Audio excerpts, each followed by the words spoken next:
This weekend, some friends and I went on an 11-mile hike to some picturesque punch bowls along California's coast. I tried hiking the same trail before without a map, but had only reached the first punch bowl that sits on the trail right after the first campsite.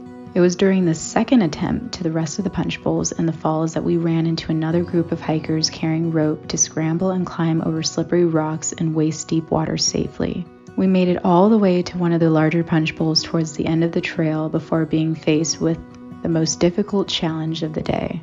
Two friends in the group were hesitant about climbing up the steep and slippery rock face of the waterfall that was feeding cool water into the punch bowl.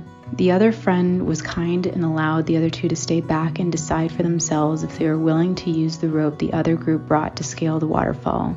But I could tell by the way they looked up at the rest of the group that they wanted to enjoy the view and the sun at the top with the rest of them. "We're going," I said sternly to the two friends. "Come on, you don't have a choice." What was it called? Forced opportunity. I remembered the leadership training I obtained about using a real-world opportunity to learn something the hard way.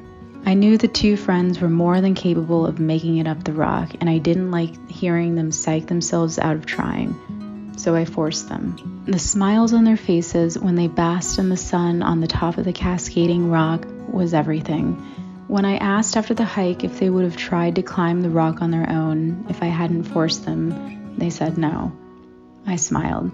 Sometimes you are faced with an unavoidable testing ground, and it's in those situations that you have to take advantage of the difficult opportunity and just go for it.